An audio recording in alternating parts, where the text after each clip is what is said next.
Hello students, this is chapter 8 Introduction to Trigonometry and exercise 8.2। तो देखिए आज हम लोग इस एक्सरसाइज 8.2 में जो ट्रिग्नोमेट्रिक रेशियोज होते हैं उनकी एंगल की वैल्यू को पढ़ेंगे और उसी से रिलेटेड जो क्वेश्चंस हैं उनको सॉल्व करेंगे। Let us start now.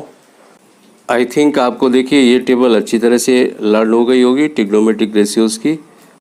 इस एक्सरसाइज 8.2 के टोटल क्वेश्चंस आपके इस टेबल पे डिपेंड है, इसलिए इसको आज अच्छी तरह से करना है आपको। ट्रिग्नोमेट्रिक फंक्शन की एक्सरसाइज 8.2 है and this is the question number 1। यहाँ पे देखिए sine 60 into cos 30 plus sine 30 into cos 60। जैसे देखें यहाँ से आप क्वेश्चन लिखेंगे sine 60 into cos 30 plus sine 30 into cos 60। Sine 60 की वैल्यू कितनी अभी टेबल में होती है, वो है √3/2 इंटू कॉस 30 की वैल्यू है ये भी √3/2, क्योंकि जो साइन 60 की वैल्यू होती है वो कॉस 30 की वैल्यू होती है, प्लस साइन 30 था 1/2 एंड कॉस 60 भी है 1/2। अब देखिए √3 मल्टीप्लाई बाई √3 3/4 हो जाता है, प्लस 1/4 हो जाता है और ये 4/4 आ जाएगा और वैल्यू कितनी आनी है 1। तो इन द सेम वे बहुत सिंपल से क्वेश्चन है, आपको इसी लॉजिक से इन क्वेश्चंस को करते जाना है। देखिए जहाँ पे वैल्यू स्क्वायर है वहाँ पे उसकी वैल्यू को स्क्वायर कर देना। जैसे इसका सेकंड पार्ट देखते हैं, यहाँ पे लिखा हुआ 2 tan square 45 degree plus cos square 30 degree and minus sine square 60 degree, ये आपका लिखा हुआ है। तो देखिए यहाँ पे 2 तो 2 है, tan 45 की वैल्यू कितनी होती है 1, तो 1 का स्क्वायर यहाँ कर देंगे। देखिए 10 का स्क्वायर इट मीन्स ये tan 45 की वैल्यू का स्क्वायर हो जाएगा, तो ये 1 का स्क्वायर हो गया, प्लस cos 30 कितना होता था √3/2, तो √3/2 इसका हमने स्क्वायर कर दिया क्योंकि यहाँ भी स्क्वायर लगा हुआ ऊपर, minus sine square 60, sine square 60, sine 60 की वैल्यू भी होती है √3/2। टेबल आपको अच्छी तरह से लर्न होनी चाहिए, तभी आप क्वेश्चन को कर सकते हैं। तो देखिए इसकी साइन 60 की वैल्यू को भी हमने स्क्वायर में चेंज कर दिया, तो अभी देखिए 1 का स्क्वायर 1 ही रहेगा, तो 2 प्लस ये 3/4 आ जाएगा एंड माइनस ये भी 3/4 आ जाएगा। तो देखिए 3/4 दोनों कैंसिल हो रहे हैं, एक प्लस है एक माइनस है, तो ये आंसर इसका 2 आ जाता है। तो सिंपल से ही क्वेश्चन है, आप इसको करते जाएंगे। थी √3/2, cos 30 की वैल्यू होती थी √3/2, सो sec 30 इसका उल्टा हो जाएगा 2/√3 आ जाएगा इधर, एंड प्लस देखिए अब cosec 30 की वैल्यू लिखनी है।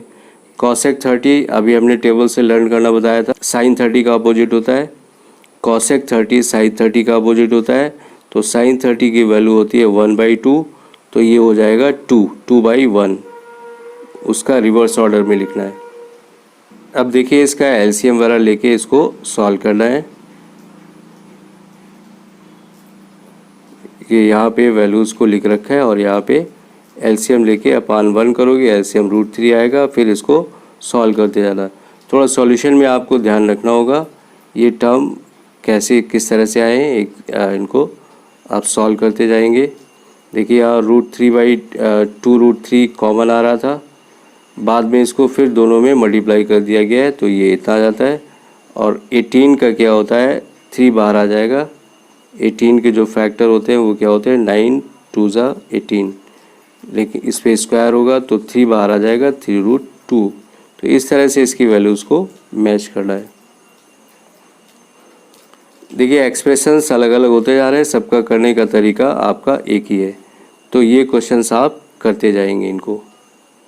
फिर पार्ट भी सेम है, देखिए जहाँ पे स्क्वायर लगा हुआ है वहाँ उसकी वैल्यू को cos 60 की वैल्यू होती है 1/2, और यहाँ cos स्क्वायर 60 था तो देखिए 1/2 का भी स्क्वायर हो गया। तो इन द सेम वे बाकी करना इनको क्या है, जस्ट छोटी क्लास के ही क्वेश्चन हो जाते हैं, सिर्फ वैल्यू का ही इसमें इशू होता है। तो वैल्यू आप टेबल से अच्छी तरह से लर्न करेंगे और उसके बाद इनके आंसर्स को फाइंड आउट करते जाएंगे। सेकेंड क्वेश्चन में भी देखिए सेम है। यहाँ पे क्या करना है, यहाँ पे पहले इसको सॉल्व करना है और फिर देखना है कि इसमें से कौन सा ऑप्शन करेक्ट है। तो देखिए जैसे फर्स्ट क्वेश्चन यहाँ पे 2 tan 30 upon 1 minus ten square 30 दिया हुआ था। तो 2 tan 30 की वैल्यू होती है 1/√3, तो 2 इंटू 1/√3 1 प्लस 1/√3 का स्क्वायर। और इसको सॉल्व करने पे ये ऊपर देखिए 2/3√3 आया, ये 1 प्लस 1/3 हो गया, ये 4/3 हो गया। और इसका ये फिर इसके बाद आ जाता है √3/, फाइनली ये हमें √3/2 मिल जाता है। अब देखिए √3/2 ये जो हमारा आंसर आया है √3/2, ये किसकी वैल्यू होती है, किस ट्रिग्नोमेट्रिक एंगल्स की वैल्यू होती है, ये है sin 60 की वैल्यू होती है। टेबल से आपको पता है sin 60 की वैल्यू √3/2 होता है। तो ये ऑप्शन आपका बी ऑप्शन करेक्ट है। यहाँ देखिए ऑप्शन में गलत ऑप्शन दे रहा है, हैंस ए इज़ करेक्ट, जबकि sin 60 ही से करेक्ट है और sin 60 आपका वहाँ पे ऑप्शन बी दिया हुआ है। ब्लाइंडली किसी चीज़ पे भरोसा नहीं करना है, अपना भी दिमाग खोल के रखना है। देखिए नेक्स्ट पार्ट को भी ऐसे सॉल्व किया गया है। ये बहुत सिंपल था, 1 - 1 0 0/2 और ये 0 वैल्यू आ जाती है। D option is correct. Question number 3 देखिए, एक अच्छा क्वेश्चन है, इसको देख लेते हैं। देखिए यहाँ tan a + b = √3।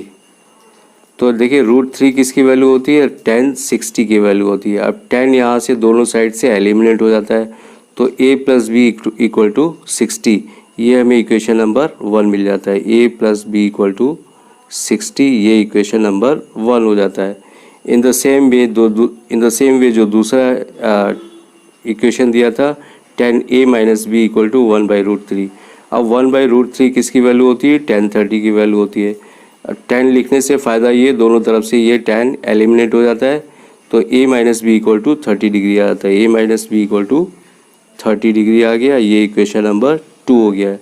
अब देखिए इन दोनों को ऐड करेंगे तो 2a = 90 degree, therefore a = 45 degree. अब ये वैल्यू किसी एक इक्वेशन में रखेंगे, a + b = 60 डिग्री, a की वैल्यू यहाँ रखेंगे 45 प्लस b = 60, देयरफॉर b की वैल्यू कितनी आ जाएगी, 15 डिग्री। b की वैल्यू आ जानी 15 डिग्री। तो ये दोनों एंगल निकाला था। अच्छा क्वेश्चन है, इस तरह के क्वेश्चन एग्जाम में आ जाते हैं। इसके बाद देखिए जो क्वेश्चन नंबर 4 है, यहाँ पे state whether the following are true और फॉल्स, जस्टिफाई योर आंसर। ये आप इसको जस्टिफाई करेंगे, यहाँ जस्टिफिकेशन लिखा हुआ है, इसको देख लीजिए। ट्रिग्नोमेट्रिक टेबल की हेल्प लेनी होगी आपको, उससे ये चीज़ें और क्लियर हो जाएगी। अब यहाँ देखिए जैसे लिखा, the value of sin theta increases at the theta increases. तो देखिए sin 0 की वैल्यू 0 होती है, फिर 1/2 हो जाता है, फिर 1/√2 हो जाता है, फिर √3/2 हो जाता है और फिर 1 हो जाता है। इसका मतलब करेक्ट है, वैल्यू इसकी इंक्रीज़ करती जा रही है।